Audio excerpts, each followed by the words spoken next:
शहीद सीमा पे शहीद होगा कोई हमारा, तो उसकी पूरी बॉडी, शहीद का पार्थिव शरीर चाहे लद्दाख में मरे तो हेलीकॉप्टर से लाना पड़े, हवाई जहाज से जम्मू से लाना पड़े, बनारस से सेना की गाड़ी में लाना पड़े, वहां से जवान का पूरा पार्थिव शरीर उसके घर जाएगा।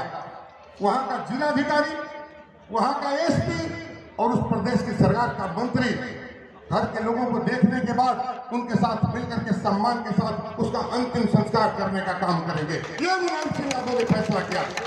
कहा उस शहीद के मरने के बाद करोड़ों रुपया उसके परिवार को देने का काम हम करेंगे। मोदी जी ने क्या किया? केवल एक ही उदाहरण, मोदी जी ने जब मौका मिला उनको तो कहा, देश के नौजवानों जो सुरक्षा करते हो देश पर, किसानों जो तुम्हारा बेटा है उसकी नौकरी 4 साल का करता है, केवल 4 साल की नौकरी कर दिया। अभी पंजाब में एक बेटा शहीद हुआ अग्निवीर का, उसका एम्बुलेंस से जो पार्थिव शरीर आया उस एम्बुलेंस का किराया भी माँ बाप ने दिया। उसको कोई सुविधा नहीं मिली, पेंशन नहीं मिली, करोड़ों रुपया मिलता था नहीं मिला। उसके माँ बाप का अकेले बेटा था, उसके माँ बाप दर दर की ठोकर खा रहे हैं। साथियों, एक तरफ मुलायम सिंह यादव का फैसला और उनके बेटे और केजरीवाल जी, राहुल गांधी जी, तेजस्वी यादव जी, उन्होंने तय किया है, इंडिया गठबंधन के लोगों ने, माताओं बहनों, नौजवानों, हमारी सरकार बनने दो, इस अग्निवीर को इन मोदी के साथ गुजरात भेज देंगे और पूरी की पूरी पक्की भर्ती तुरंत करने का काम करेंगे। सबसे ज्यादा भर्ती सेना में हुआ करती थी साथियों, सेना में सबसे ज्यादा 14 लाख की भर्ती होती थी। हमारा जवान जिसके माँ बाप पढ़ा नहीं पाते थे, हाई स्कूल इंटर करने के बाद सीधे सेना में दौड़ करके भर्ती हो जाया करता था।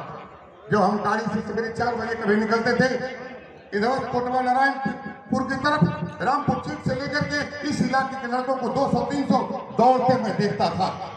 22 के पहले लड़के दौड़ते थे, लेकिन अब निराश हो गए, दौड़ के करेंगे क्या। पुलिस की भर्ती में हमने फार्म भरा, 60 लाख लोगों ने फार्म, हमारे नौजवानों ने भरा, 500 रुपया उसका फीस लगा और 3 अरब रुपया चला गया सरकार के खजाने में। और एक भी नौकरी हमारे नौजवान को इसलिए नहीं लगी कि पर्चा लीक हो गया। साथियों, आखिरी बात कहना चाहता हूं, हमारे नेताओं ने, इंडिया गठबंधन के साथियों ने तय किया है, हमारी सरकार बनेगी, नौजवानों आपको भर्ती करेंगे और जब तक भर्ती नहीं कर पाएंगे 8,500 रुपया महीना आपके खाते में डाल देने का काम करेंगे। ये हमारी माताएं बहनें बैठी हैं, तय किया है इंडिया गठबंधन के नेताओं ने। माताओं बहनों, हर परिवार के हमारी माता बहन के खाते में 8,500 रुपया महीना और 1 लाख रुपया सालाना आपके खाते में डाल देने का काम करेंगे। भाजपा के लोगों ने पूछा, ये पैसा कहां से आएगा? अखिलेश यादव ने कहा 16 लाख करोड़ रुपए आपने अडानी का, अंबानी का माफ कर दिया। वही पैसा ला करके हम गरीब का कर्जा माफ करने का काम करेंगे, गरीब के खाते में पैसा डालने का काम करेंगे। ऐसे साथियों, और बातें हमारे नेता करेंगे, लेकिन एक बात कह के जाना चाहता हूँ साथियों, ये महाभारत की लड़ाई है, धर्म और अधर्म के बीच में है ये लड़ाई भी। एक तरफ संविधान को मानने वाले, एक तरफ संविधान को कुचलने वाले, संविधान को बदलने वाले। आपसे कहना चाहता हूँ माताओं बहनों, हमारे बुजुर्गों, हमारे नौजवानों, आपका बेटा अभिमन्यु बन करके पूरे प्रदेश में घूम रहा है। आइए, उसका बाप बनकर, आपका भाई बन करके आइए, इस अभिमन्यु को 8वां दरवाजा, अंतिम दरवाजा हम मिल करके तोड़ने का काम करते हैं और देश की कुर्सी पर बैठाने का काम करते हैं अखिलेश यादव को। इसके लिए आपसे मैं सनातन पांडे के लिए भीख मांगता हूं आपसे, एक वोट। साथियों, कहा कुबेर तिवारी जी ने, मैं जिले के अलावा पूरा का पूरा समय इस विधानसभा को दूंगा। साथियों, अपने आप को कभी नेता मैंने माना नहीं, मैंने विधायक माना नहीं। मैं जमीन पर बैठता हूँ आपके साथ गाड़ी भी करता हूँ, आपके मोटरसाइकिल में तेल भी भराता हूँ, मेरा अध्यक्ष भी भराता है, अब मैं करता रहूंगा। आपके घर में बैठ करके, गरीब के घर में बैठ करके आपकी रोटी खाऊंगा, आपकी सेवा करने का काम करूंगा।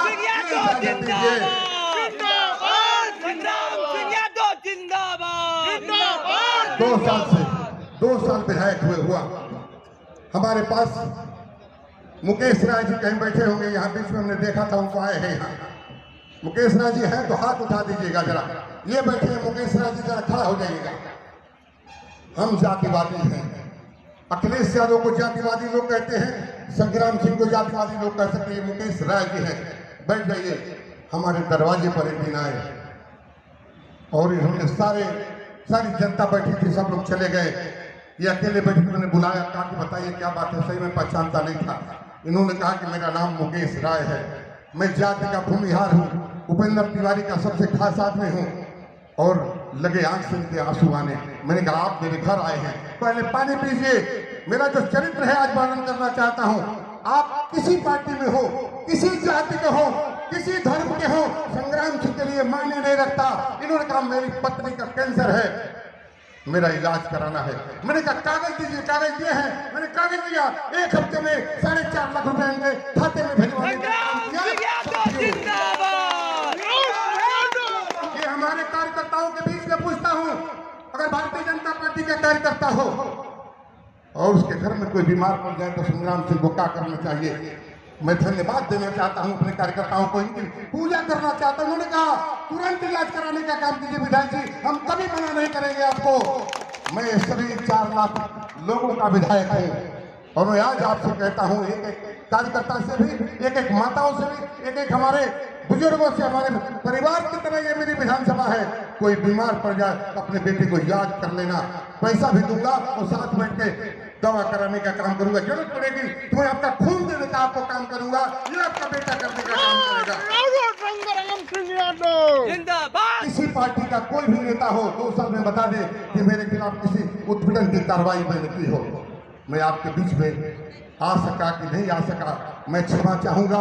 अगर आपको मेरी किसी बात से 2 साल में ठेस पहुंचा हो तो मैं माफी चाहता हूं साथियों।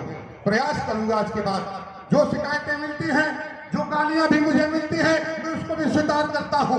गौतम बुद्ध की तरह आप गाली दे दो, मैं उसमें से सुनता हूं कि कौन सी चीज हमारे लिए अच्छी है, उसको मैं चुनने का काम करता हूं।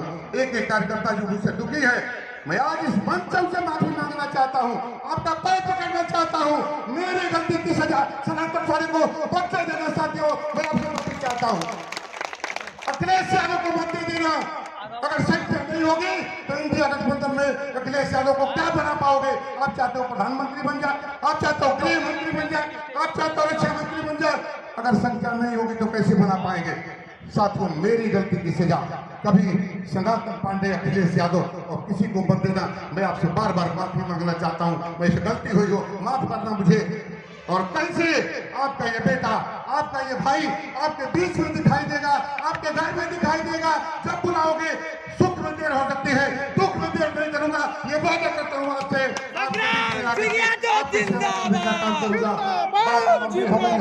तो माफ करना। अब मैं सीधे सीधे अपने नेता बाबा साहब डॉक्टर भीमराव अम्बेडकर वाहिनी के राष्ट्रीय अध्यक्ष माननीय मिठाई लाल भारती हमारे मित्र भी है, बाबा साहब को याद करता हूँ। आज माननीय मुलायम सिंह यादव जी को याद करता हूँ, राम मनोहर लोहिया जी को याद करता हूँ, मनोहर कांसीराम साहब को याद करता हूँ। मनोहर कांसीराम साहब ने कहा था, जिसकी जितनी संख्या भारी उसकी उतनी हिस्सेदारी।